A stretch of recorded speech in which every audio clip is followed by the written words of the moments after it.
पाचन तंत्र की वो समस्या जिसमें जैसे स्टूल स्टिकी आ रहा है, जो बहुत जोर लगा के स्टूल पास करना पड़ रहा है और ऐसा लगता है जैसे जितना जोर लगाएंगे थोड़ा थोड़ा करके निकलेगा। हाँ, और जब भी हम खड़े होके वापस आएंगे तब तक हमको ऐसा लगता रहेगा कि थोड़ा और निकलना चाहिए था, हमने पूरी कोशिश नहीं करी इसलिए पूरा नहीं निकला।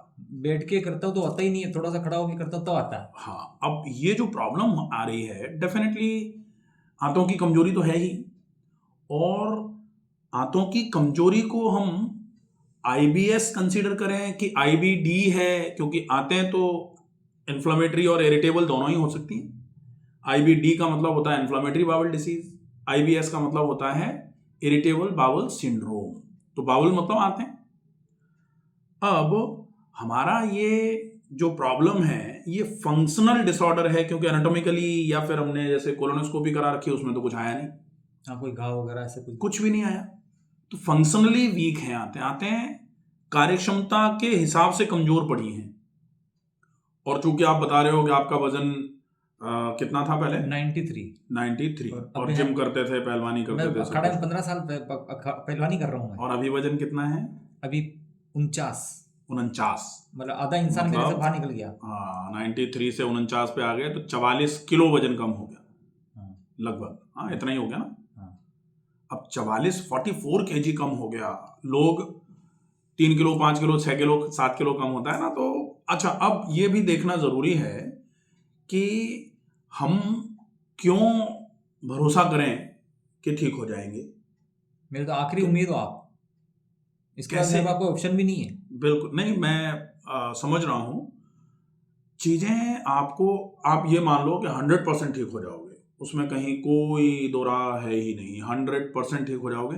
लेकिन चूंकि जैसे मैंने कल लेक्चर दिया था उसमें बताया था कि बॉडी हील्स इटसेल्फ, तो हीलिंग टेंडेंसी या शरीर को हील करने की ताकत जो है वो शरीर के अंदर ही है।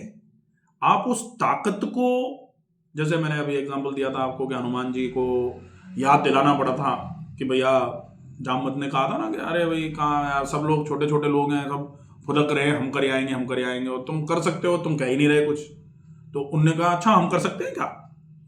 फिर कि भाई अच्छा हाँ तुम करो, तुम तो कर सकते हो, तो गए तो सब कुछ होके आ गया। ऐसे ही शरीर की हीलिंग टेंडेंसी जो है सिर्फ उसको कॉन्फिडेंस में लेके आना है कि भाई तुम ही संभाल सकते हो, बाकी और किसी के बस की बात नहीं है। सर बारूद तो बहुत है मेरे पास, पर चिंगारी तो आपको लगानी पड़ेगी ना सर। बिल्कुल। चिंगारी लगाने वाला चाहिए, बारूद मेरे पास बहुत है। अब हम ये देखेंगे कि लॉजिकली प्रैक्टिकली ये काम कैसे होगा, हम अपनी आंतों की ताकत कैसे बढ़ाएंगे। इसको पेल्विक फ्लोर डिसनर्जिया जो बोला गया है, डेफिनेटली है कि पेल्विक फ्लोर की मसल्स वीक हो रही हैं। अब पेल्विक फ्लोर की मसल्स वीक हो रही हैं, इसके लिए वैसे तो एक कीगल टेस्ट होता है, हाँ, पेल्विक फ्लोमेट्री भी करते हैं। उसके अलावा यूरोफ्लोमेट्री भी कराई है आपके लिए, यूरिन की जांच कराई ना। और आपके लिए एक टेस्ट और कराया है, रेक्टल बैलून एक्सपेंशन टेस्ट। ये वाला किया। हाँ, तो रेक्टल बैलून एक्सपेंशन टेस्ट जो है, इससे अपने को पेल्विक फ्लोर की मसल्स जो है वो कितनी ताकतवर हैं ये पता लग रहा है। 50% ही बताइए। और इन सारी प्रॉब्लम्स में आपको पेरिएनल डिसीजेज हो जाएंगी। पेरिएनल डिजीजेस कई प्रकार की डिजीज होती हैं, जैसे हो सकता है आपको हेमोरॉइड हो जाए, हो सकता है आपको फिसर हो जाए, हो सकता है फिस्टुला की तरफ चल जाए अपन, क्योंकि ये सारी समस्याएं बहुत कॉमन है। पेरिएनल डिसीजेस में ये सब चीजें आ सकती हैं, इंटरकनेक्टेड है सारी। हाँ बिल्कुल। अभी इस समस्या को, जैसे प्रॉब्लम वहां आई है तो वहां सब कुछ ठीक करके हम सब कुछ ठीक कर लेंगे, फिर गलत है। ऊपर से बीमारी पहले, ये तो बाद में आई है। हाँ, बीमारी कहां से है? तो यहां से, अमाशय से। ये तो बाद में, बहुत टाइम बाद ये में बाद में पहुंचा है, क्योंकि यहां गड़बड़ी, फिर छोटी आंत में गड़बड़ी, फिर बड़ी आंत में गड़बड़ी, फिर ऐसे करके ascending colon, transverse colon, descending, sigmoid, फिर रेक्टम।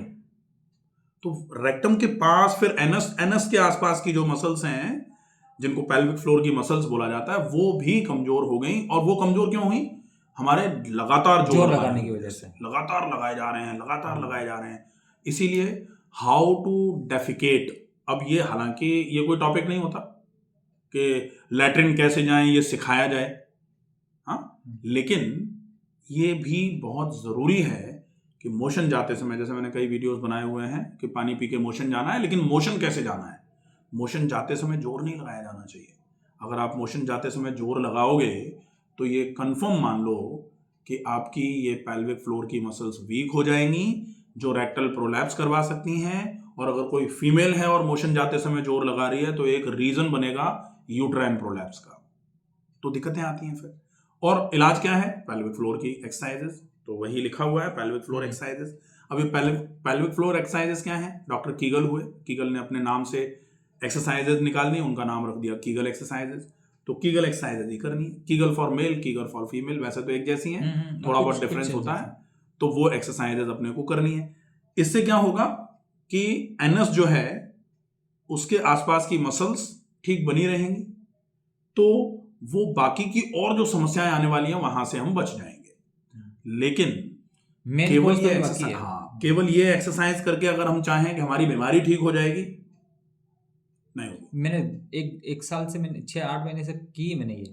हाँ, लेकिन सिर्फ जो ये प्रॉब्लम है ना, सिर्फ यही कुछ सोल्व हुई, बाकी मेन जो ये तो 10% प्रॉब्लम है। हाँ, 90% तो जो अपनी जो प्रॉब्लम है वो क्या है फिर, अब हम ये समझें तो वो प्रॉब्लम है बेसिकली, जैसे अब लोगों को ये लगता है कि ये तो बिल्कुल ठीक थे, ये तो वजन बहुत अच्छा था, ये तो पहलवानी करते थे और कुछ भी नहीं हुआ, तो फिर कैसे बीमार हो गए। और ये भी कहा जाता है कि जिसका शरीर मजबूत होता है उसकी शरीर में रोगों के लड़ने की क्षमता मजबूत होती है, डिफेंस मजबूत होता है, और जिसका डिफेंस मजबूत है उनकी हीलिंग पावर्स अच्छी हैं। मुझे बुखार ही नहीं आया सर कभी। हाँ, अब फिर ऐसा कैसे हो गया? ऐसा हुआ क्योंकि कहीं कुछ गड़बड़ हुआ, और कहीं कुछ गड़बड़ हुआ का मतलब यह है ऑल ऑफ अ सडन क्या आता है? All of a sudden direct बीमारी नहीं आ सकती। बीमारी आने के पहले कुछ गड़बड़ियां होती हैं, आपने खाने पीने में गड़बड़ी कर दी, मेरे को अच्छी तरह याद है, नहीं करी, मुझे अच्छी तरह याद है, मेरा खाना पीना ही डिस्टर्ब हुआ था। हाँ, और कितने समय के लिए? लगभग साल भर के लिए मेरा खाना, 7-8 महीने तो मान के चलो आप, 7-8 किस महीने तरीके का गड़बड़ हुआ? क्योंकि एक्चुअली क्या है कि उस दरमियान एक तो मेरे साथ कोई ट्रेजेडी हो गई थी, दूसरा क्या कि मेरे बिजनेस के हिसाब से मैं अपना सिटी छोड़ के किसी दूसरे स्टेट में गया। ओके। तो वहां पर बाहर जो होटल का खाना जैसा मिलेगा वैसे ही खाएंगे। और दूसरी बात क्या है कि माइनिंग का काम था तो जंगल में होता है, सिटी से आउटर रहता है। तो वहां पे क्या है, जो मेरी पहले सुबह की डाइट थी, अखाड़ा जाना, ये करना, दूध पीना, हर चीज एकदम परफेक्ट फ्लो में थी। और मैं बाहर चला गया बिजनेस के पर्पज से, तो वो सारा एक्सरसाइज भी छूट गई, और जो खाना पीना था, जो घर पे जो मैं खा रहा था वो छूट गया, और होटल का भी खाया, कुछ बाहर रहते थे, और टाइम पे नहीं खाया। सबसे बड़ी मेन प्रॉब्लम थी, टाइम पे नहीं खाया। अपने आप कल लेक्चर में थे? हाँ, थोड़ा सा बाद में लेट पहुंचे। 20-25। तो मैंने आपको मैं वहाँ जो बता रहा था कि लोगों को ये लगता है कि आहार शुद्ध का मतलब होता है केवल अच्छा खाना खा लिया हमने, मोटे आटे की रोटी और उबली हुई सब्जी, सीजनल सब्जियां, तो हो गया काम। नहीं, ये तो मैं बरसों से खा रहा हूँ।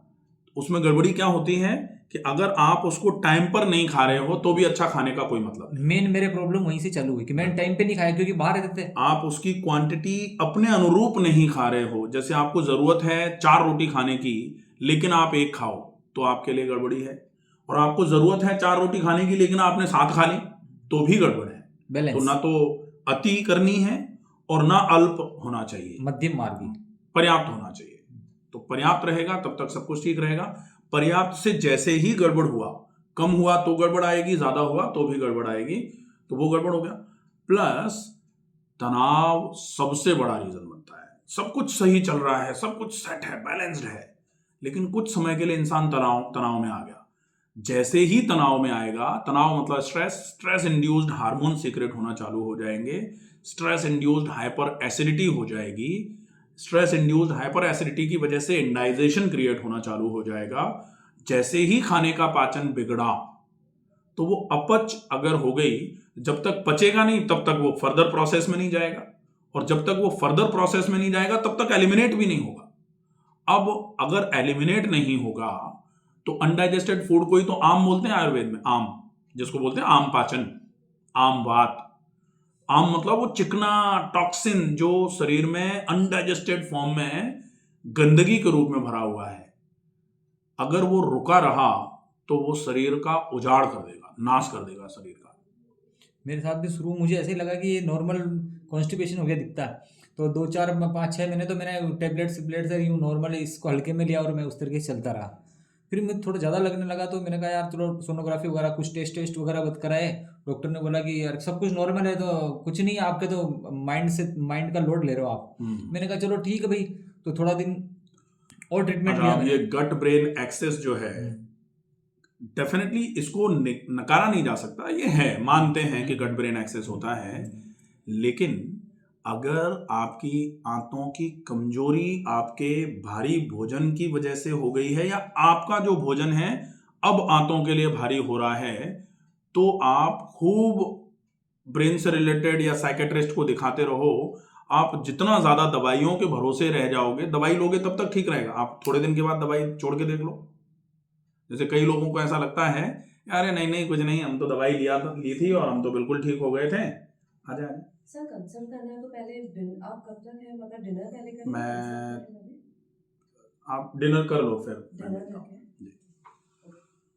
तो फिर अब जरूरी है कि आप ब्रेन को तो डेफिनेटली बैलेंस्ड रखना है। ओवर स्ट्रेस में रहेंगे, अपन बहुत तनाव में रह रहे हैं और अपने को लग रहा है कि हम अननेसेसरी बहुत स्ट्रेस में हैं, तो उसको बैलेंस करना पड़ेगा। अब उसको बैलेंस करने के लिए क्या करना पड़ेगा, अपन ऐसे भी नहीं है कि मेडिसिन बिल्कुल ही मत लो, जरूरत लग रही है तो थोड़ा ब्रेन को सेडेट करने के लिए ब्रेन सेडेटिव्स जो दी जाती है वो ले सकते हैं फॉर टाइम बिंग।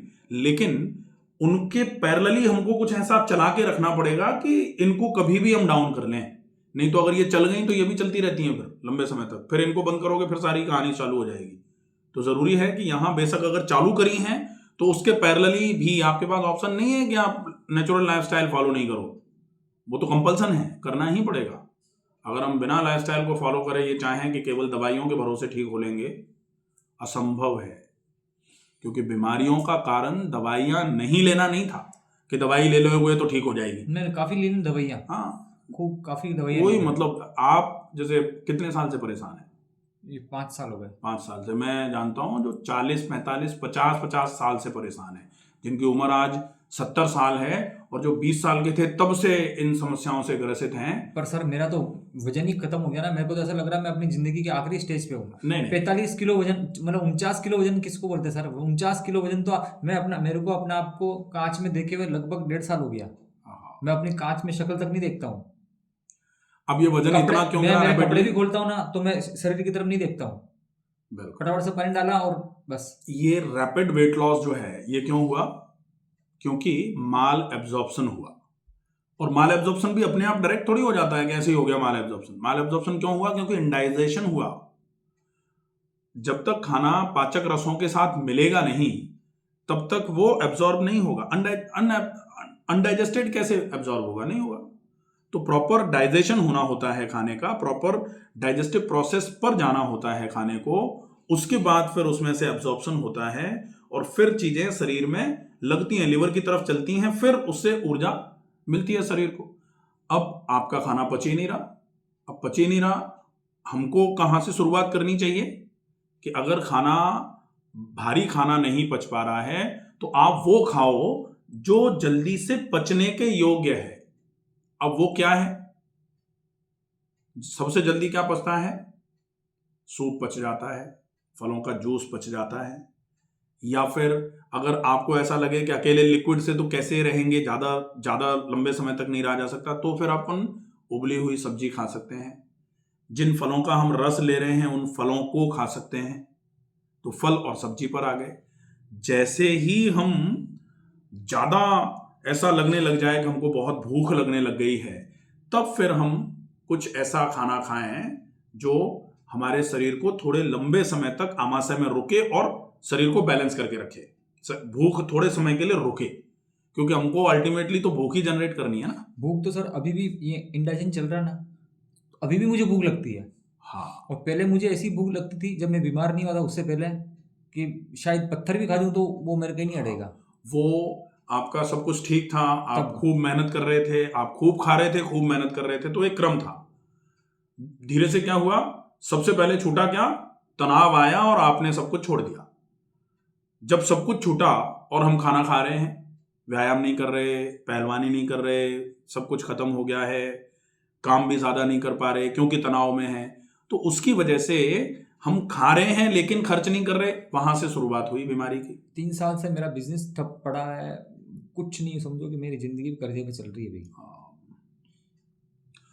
कोई नहीं, आप बिल्कुल चिंता मत करो, केवल कुछ की रूल्स जो हैं, थंब रूल्स जिनको बोला जाता है, उनको फॉलो करना पड़ेगा। सबसे पहला, आप अपने शरीर को पहले के लिए, एक बार के लिए, शरीर में जो जहां से शुरुआत होती है शोधन की, वो पाचन तंत्र है, तो पाचन तंत्र को अच्छे तरीके से धो के साफ कर दिया जाए। अब पाचन तंत्र को धो के साफ करने का वैसे सबसे बढ़िया तरीका तो होता है आहार शुद्ध हो, आंत्र शुद्धि, आहार अच्छा खाओ, आंतें धीरे धीरे करके अपने आप शुद्ध हो जाएंगी। लेकिन यहाँ आपको आहार के साथ में थोड़ा और एक्सटर्नल ट्रीटमेंट करवा देंगे ताकि आंतें और जल्दी ठीक हो ये जाए। जो 3 दिन से जो कचरा फंसा हुआ, ये कैसे, इसको ही निकालना है। अब वो कचरा निकालने के लिए वैसे तो अपन अच्छा खाना चालू करेंगे ना, थोड़े धीरे धीरे करके वो गंदगी जो है ना अपने आप निकलना चालू होगी। उसको बोलते हैं हीलिंग, सेल्फ धीरे धीरे करके अपने आप आएगा। अपन इस हीलिंग को थोड़ा सा ट्रिगर कर देंगे, थोड़ा और जल्दी सही से हो जाए। तो कभी कभी होता है ना कि जैसे इस बॉटल में कीचड़ भर लिया, माना कि अब पूरी बॉटल में कीचड़ भर लिया, अब हम एक दूसरे ग्लास से सादा पानी इसमें डाल रहे हैं, फिर इसमें से कीचड़ वाला पानी निकल रहा है, फिर हम दोबारा ग्लास भर रहे हैं, फिर डाल रहे हैं।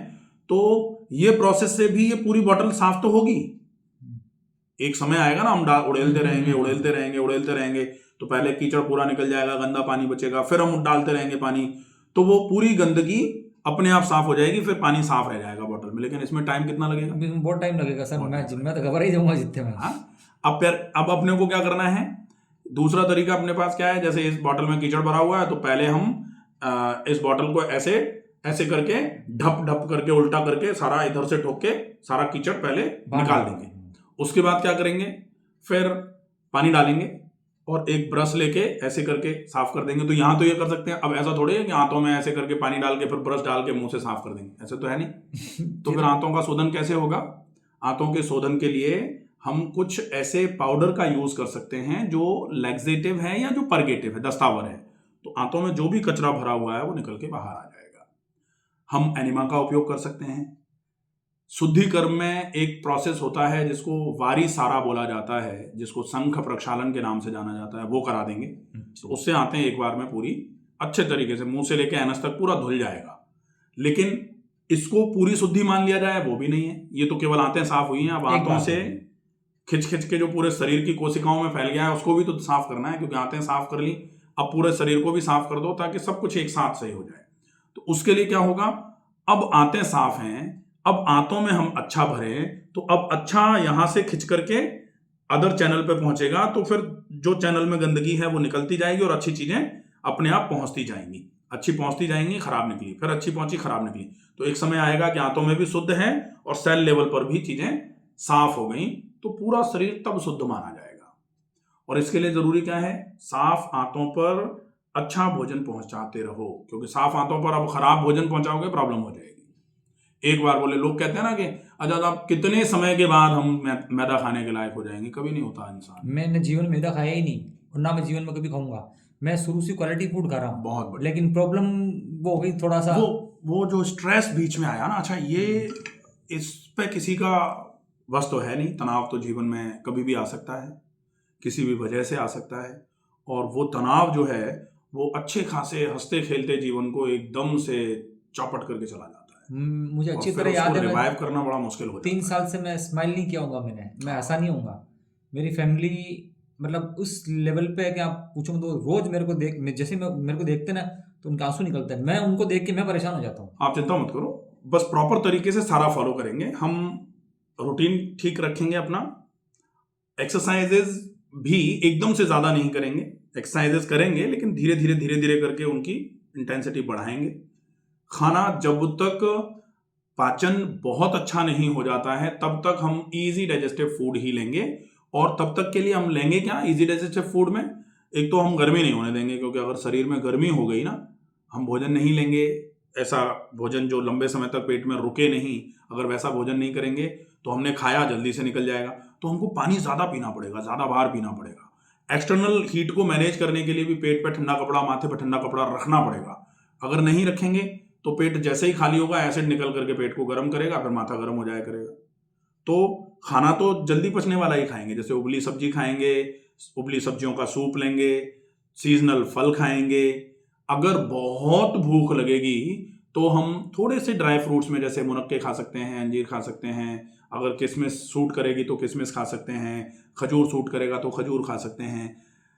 अगर उसके बाद भी भूख लगेगी तो हम कभी कभी खिचड़ी या दलिया खाएंगे, वो भी गेहूं का नहीं खाएंगे, ठीक है। और जब ऐसा लगने लग जाएगा कि अब हमको इस वाले भोजन पर तो बहुत अच्छी भूख लग रही है, अब हमारा वजन बढ़ना चालू हो गया है, अब हमारे शरीर में कमजोरियां जो थी वो दूर होना चालू हो गई हैं, तब फिर हम धीरे धीरे करके ग्रेन्स जो हैं वो भी मिलेट से शुरू करेंगे। जैसे ज्वार खा सकते हैं, जैसे मक्का अगर खाओगे तो बहुत पानी मांगता है मक्का, तो बहुत पानी के साथ में मक्के की रोटी खा सकते हैं। लेकिन मक्का अगर खाया और पानी नहीं पिया ना तो मक्का फिर से खराब करेगा, इसलिए ज्वार बहुत अच्छा ऑप्शन रहेगा। अगर जौ मिला सकते हैं तो ज्वार और जौ खा सकते हो, उसमें कोई समस्या नहीं है। बाजरा वगैरह, बाजरा थोड़ा भारी पड़ेगा क्योंकि गर्म होता है, तो सर्दी में तो बाजरा चल जाता है, लेकिन ये सर्दी तो आपकी मान लो रोटी के बिना ही निकलनी है। अच्छा, तो कोशिश ये करेंगे। अच्छा, दूसरा 2 चीज़ों का फॉलोअप कंपलसरी होता है। जैसे जर्नली वीडियोस लोग देखते हैं तो कहते हैं कि आप इलाज बताते नहीं हो, आपने केवल ये बताया कि ऐसे बीमारी के बारे में बता दिया, लेकिन बीमारी के बारे में बताने में ही इलाज आया है। इलाज क्या है? नेचुरल लाइफस्टाइल का फॉलोअप। इलाज क्या है? सुपाच्य भोजन। इलाज क्या है? कंपल्सन ऑफ एक्सरसाइजेस के बिना आप ठीक नहीं हो सकते। अब ये सब इलाज ही तो हैं। सही खाना खाओ, सही समय पे खाओ, अच्छी लाइफस्टाइल, अच्छा भोजन जो जल्दी पच जाता है वैसा भोजन, पेट को गर्म ना होने दिया जाए इसके लिए पेट पे ठंडा कपड़ा बार बार, ये सब इलाज है। अब इसको ट्रीटमेंट करके लिख के अपन बताएं और अपन एक एक करके कारण के हिसाब से बताते हैं, तो आपको सारे रूटीन को अच्छे से फॉलो करना पड़ेगा। कंसिस्टेंसी और रिदमिक, ये दोनों चीजें मेंटेन करनी पड़ेंगी। पेशेंस भी रखना पड़ेगा, कंसिस्टेंट भी रहना पड़ेगा। पेशेंस मतलब बिना बहुत ज़्यादा दिमाग में ये लाए कि हमको आराम ही नहीं मिला अभी। तो अगर हम ये चाहें कि 5 साल की बीमारी है, 5, 7, 10 दिन में ठीक हो जाए, नहीं होगी। इससे हमारा क्या है, दिमाग खराब ही होगा कि ठीक ही नहीं हो पा रहे। दूसरा कंसिस्टेंसी, जैसे पेशेंस तो लोगों को बहुत है, क्या नहीं हम तो यहीं बने रहेंगे आप जब तक कहोगे तब तक, लेकिन कंसिस्टेंट नहीं है ट्रीटमेंट पे, जो बताया जा रहा है वो पूरा फॉलोअप नहीं है, तो फिर गड़बड़ हो जाएगी। फिर तो अपन सालों निकाल देंगे, जब ट्रीटमेंट ही पूरा नहीं लेंगे तो कैसे आराम मिलेगा। तो कंप्लीट ट्रीटमेंट के साथ पेशेंस, डेफिनेटली आराम मिलेगा। कोई ऐसी समस्या नहीं है जिसमें आराम ना मिले। और अपन जैसे देख रहे हैं कि एड़ी में दर्द, घुटनों में दर्द, कमर की समस्या, cervical spondylitis, migraine, diabetes, heart के पेशेंट, सारे पेशेंट्स हैं, सबको आराम मिल रहा है। पेट की समस्या में भी डेफिनेटली, अभी शायद आप कितने कब आए थे आप? मैं परसों तीसरा दिन मेरा। हाँ, तो मुझे लगता है शायद 8 लड़के थे ना, वो अच्छा, मेरे साथ के थे। आपके साथ के थे क्या? हाँ, हाँ, मैं अपने वापस घर चला गया था, वो डायरेक्ट इधर आ गए थे। अच्छा, पहले हमने किसी सेंटर पे हम गए थे, हम 10 जन एक साथ गए थे। बिल्कुल, ठीक है। तो वो इधर आ गए थे, मैं घर चला गया था, मेरे साले साहब की शादी थी। अच्छा, ठीक है। तो ये मान के चलो कि पेट से संबंधित जो समस्याएं हैं उनका ट्रीटमेंट तो बहुत अच्छा है, कोई दिक्कत नहीं है, लेकिन प्रॉपर फॉलोअप करना पड़ेगा। यहाँ वो सारी चीजें आप सीख लो, समझ लो, डेफिनेटली बिल्कुल आराम हो जाएगा, बिल्कुल चिंता करने की जरूरत